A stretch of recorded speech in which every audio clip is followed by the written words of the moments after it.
to the latest Wind in the Willows episode video review. So this week it's Unlikely Allies. Great one from, well, a November episode of course. Great one from series 3. So without any more ado, let's get straight into it. So I'm going to press play right now. There we go. So, Unlikely Allies is a really unusual one. My personal memories of it only go back as far as when Channel 5 repeated the series in the late 90s.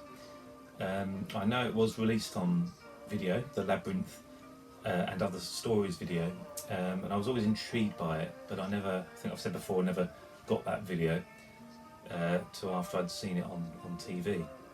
But a little funny anecdote behind it, when they were shown on Channel 5, I remember it was every Sunday just after 8 in the morning, and I would set an alarm to be up in time to get it all recorded. I didn't want to rely on a timer on the VCR.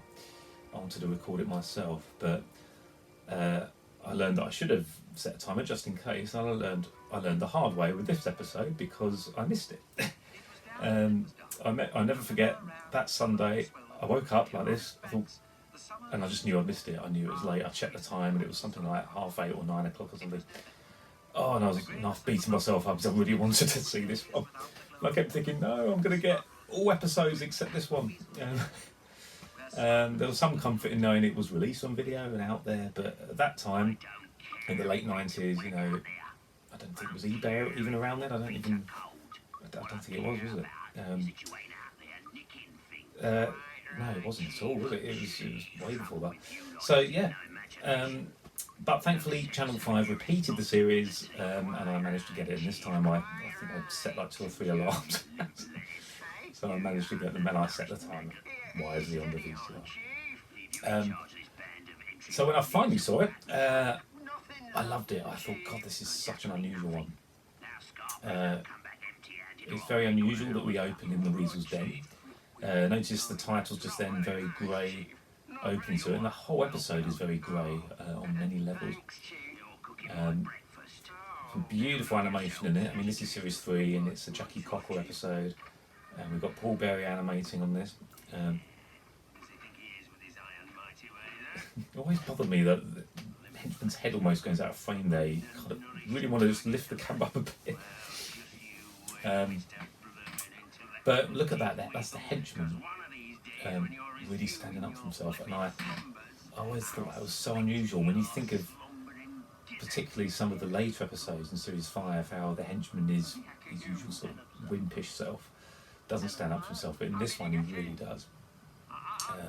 And then of course we've got this stranger, beautiful lighting in this one. Look at that, how the light, you know, you've got a real contrast of that huge, harsh white light on him, and the rest of him in the shadows. And he's of course this mysterious dark stranger, another weasel of course, not one we've seen before. The puppet of him, the sculpt, reminds me of a later episode, Toad in Motion, which I've already reviewed, from series 5. Brother Bert, do you remember him? The chief's brother, supposedly. And you can see it's the same sculpt. This of course was before that, so I assume it was made for this episode. I don't think I've seen him in other episodes. He is similar looking to the chief. He's closer to the chief than the other weasels, but nice and simple costume. His outfit still exists. It's still in the archive. And look at that. Those extreme close-ups of the henchman. Beautifully controlled. You know, when you've got an extreme close-up like that, and you've got the eye moving and very subtle kind of expression with the face. And you know, the weasels often get overshadowed with the 4 main characters in terms of the quality of the puppetry, but they really are marvellous puppets. I mean, when you look at the weasel armature, so among the puppets that the archive have, there's an armature, a bare armature, where obviously all the skin is removed, but you can see all the way the spine was made and the way it's all interconnects, and you've got like kind of rib joints.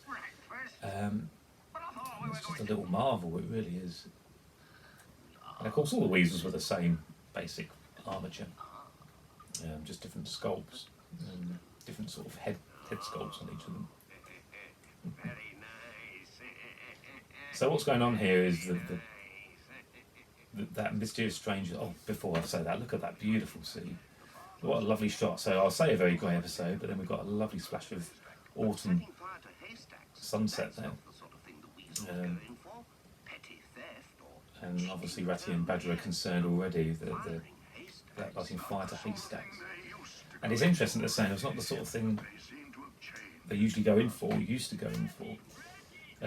So basically colouring the weasels as, they're scoundrels, petty theft, cheating Toad, but not something as drastic as lighting haystacks.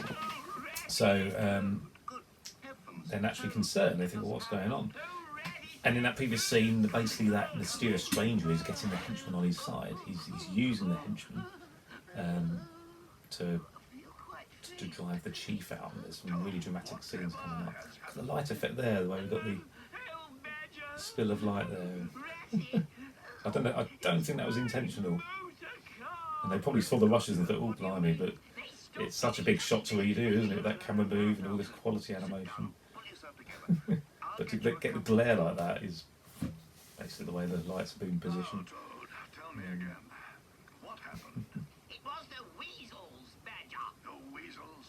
And it's an interesting one in the fact, in so much as we haven't got Toad going on about a craze in this one. There's literally no praise for Toad. I mean, he does get a bit carried away later on, but it's a nice break from the norm, and particularly in series 3, where we haven't got that many episodes like this. I mean, you think of like Badger's Remedy, it's another one of those dark episodes as well.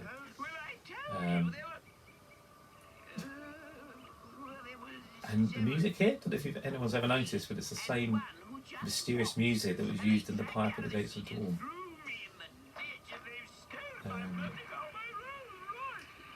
Nice to reuse that, and it's just got that mysterious kind of quality to it. Look at the way Toad's kind of pulling out bits of hay from his kind of rustic outfit that he sometimes wears. So, you're almost wondering already as an audience, where's the chief at this point? The weasels have already gone out and been up to no good already. They've got Toad's car. And we've got this stranger kind of addressing him, and he's basically standing in for the chief, but we're wondering, where is the chief? What's happening? But he has authority, doesn't he? He has that authority, like, be quiet, and they are all quiet. A bunch of idiots, really, aren't they? But he wants to make the henchman stand up for himself, so he's treating him as not his number 2, but actually the leader. He's almost using the henchman as a puppet, so to speak. Give the pun. There's classic humour here, isn't there?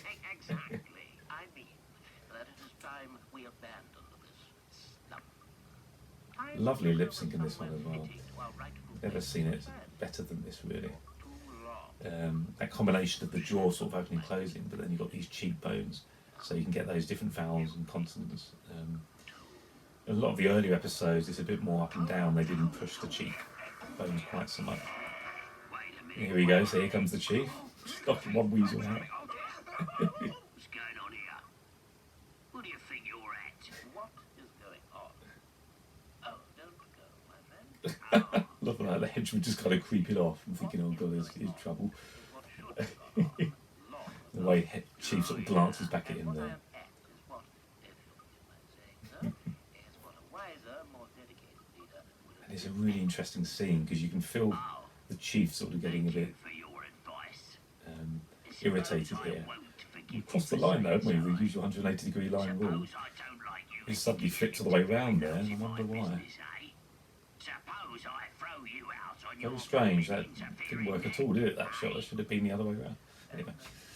But look at the light in there again. You throw him out. So how the Chief says he'd throw him out, but Throw him out. the weasels are obeying this new mysterious stranger. You chicken-livered stick Chicken liver stick of celery. I'd love to gather all these insults. Henchman gets Lord Chief. Just read them all out one day. It's that Pipe of the Gates of Dawn music again. And it just fits, doesn't it? It's just kind of any other incidental music just wouldn't have had this impact. Is that not what you want? It's very haunting quality to it. They all say go here, and even the henchmen joining in. And it's kind of survival of the fittest, isn't it? You've got a band of them against the chief. The chief realises he's totally outnumbered here. Just you wait, you worms, you maggots, you... And it's interesting, it's taken the chief down a peg or two, because even though he's the chief, if they all turn against him, he realises he has no power. They're all standing up to him, but because of this other stranger, they would never dare do it at any other time. Look at that animation is fantastic, of the way the chief's looking at them as he goes, and they're kind of staring at him. Just you Don't wait. often see the door for the Weasel's Den. You wait. I got your message, Badger, so I came as fast as I... Him! It's all right, Mole. Love that animation, that shot of him looking. It's kind of like a very swing, letting the weight of his head kind of carry him. He looks very dejected, very kind of deposed, as Badger's saying, thrown out by his own people. So this is a very unusual setup here, where we've got the chief. He's gone for help. He's fled, basically, to Ratty's house. I need to find Badger there as well. And now they're involving Mole, and they're all kind of working together, or about to work together. I love that, how Mole says, why should we hesitate? So he says, well, care. The chief's waiting for it, and he sort of goes. I love the animation of his reaction.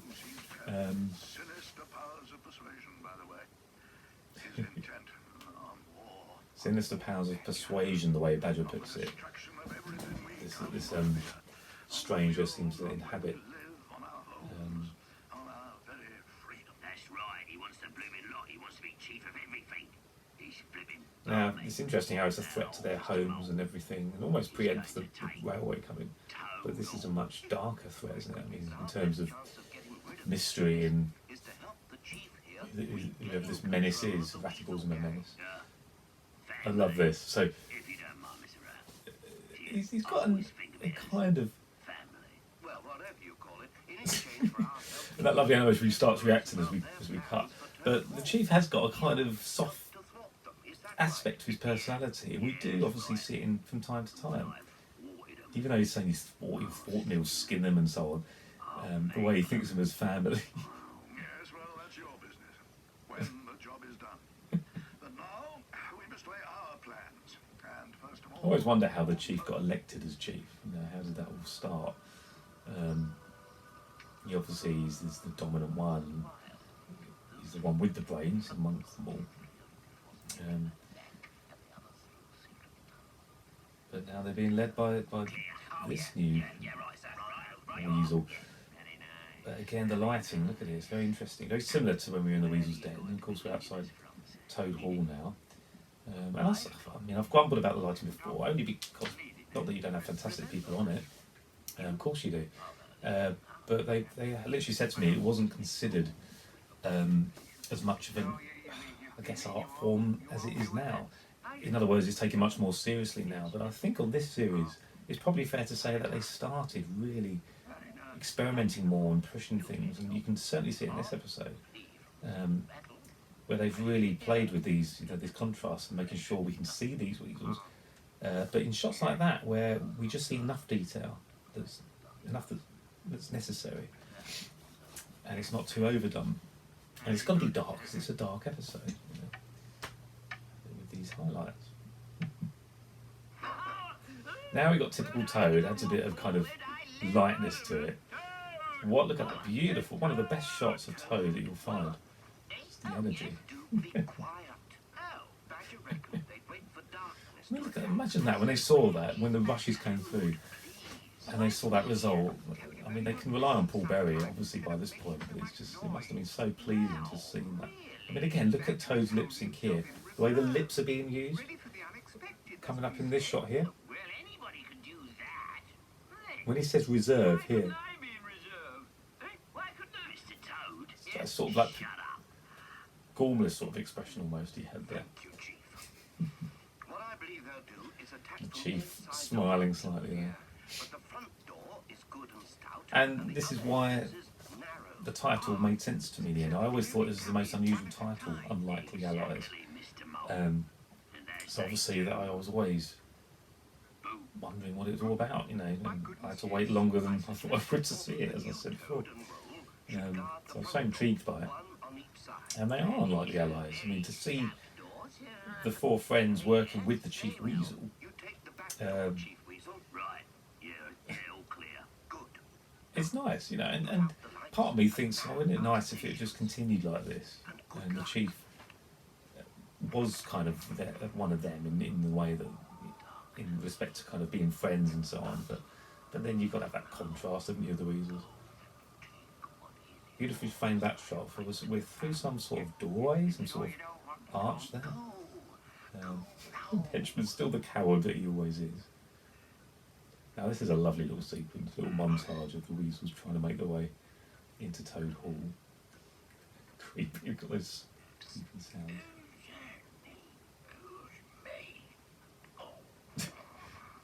And that's the entrance into the main hall there, from the front door. So this is we see this set occasionally. I remember in Mercury the Motor Bicycle. This is kind of the back of Toad Hall, rather the side door. Right, I'm in. Oh, good. And that's his daftest Weasel. Here, wait a minute. He's like, wait a minute, he's only looking ahead. I don't know, do they have peripheral vision? You'd think he would have seen the Chief there. I guess he was sort of in the shadows, but I'm gonna take a look. quite enough for my liking. Now this must have taken some doing, animating this in those days to get Weasels on top of Weasels. And when the camera went up, I guess they would have put more rigging in, but we can't see. I love this reaction. Just that ooh. What'd you say? Hey, what'd you say? Yes, that's what he said. Here. And now this is the best bit now. How are you going on? Hello. Who's that? Hello. Never mind. Hello. Who is that? Hello. Ooh, you wait until No, I see I love the who silhouette you of the are, Chief there. Sylvie. Using the silhouette is more sinister. Hello. Love that. Always more sinister, like showing a shadow. And you know, I always think of the Sorcerer's Apprentice with Mickey Mouse who's chopping the broom. That was originally animated, but they thought it was you couldn't see Mickey actually doing a violent act. You've got to show the shadow. You get away with it more, but it becomes more sinister like that because your imagination leaps. It's not too literal. You imagine it being more sinister than it actually I'm sure you will, appears to be. but not here. Not Now that's a little bit dark for my liking, but thanks to the black and white fur that Badger naturally has, we do see Badger, but only his face. And that's obviously done with back projection, or rather a light shining through a screen to get the moon effect there. You may be sure that always does come back. Now Badger's talking about something deeper there, in that the evil always comes back, it always exists, sadly. You could argue that same eagle could be the threat of the railway, even though that's just man. But In the broom cupboard. yeah. I say, Moo. So Toad was hiding in the broom cupboard. So I like how this episode ends lightly.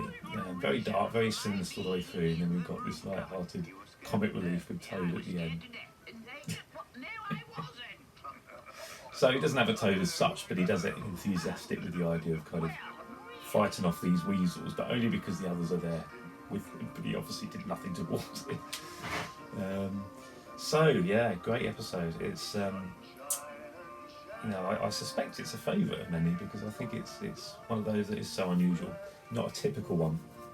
We have so many that are the same kind of concept or the same similar script, but that one is a standalone one. I'd say that's a very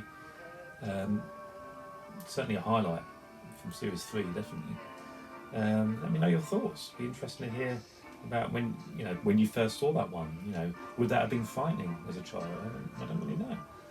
probably would have been a bit on edge about it. Do you find that stranger scary? He's not scary to look at, but just that presence he has and the very limited movement he has and that voice. And there's something very unnerving about it, of course. So there we go. So we assume the Weasels are back as they were, of course, because they get up to no good in the future, don't they? But yeah, great episode. Like I say, let me know your thoughts. We're almost at the end of autumn. Would you believe this season rather has gone very quick. Already thinking about Christmas. What's birthdays happening at the moment? My birthday's later this month, and my daughter's just turned 4. My youngest daughter. And for me, on a personal level, once the birthday's out of the way, it's Christmas. It's all about Christmas as we head towards December. So next week, what do we got? Masterchef. Now, Masterchef is one of those episodes. It opens with a kind of hint of winter coming, and it seemed like the perfect place to put it. Love Masterchef. It's a classic, I think. Great story, and just Toad's fantastic in it. So do join me for that in a week's time, and that, like I say, will round off autumn. So I shall see you then. Thanks a lot. Enjoy this ever-growing cold weather, and see you next week for MasterChef.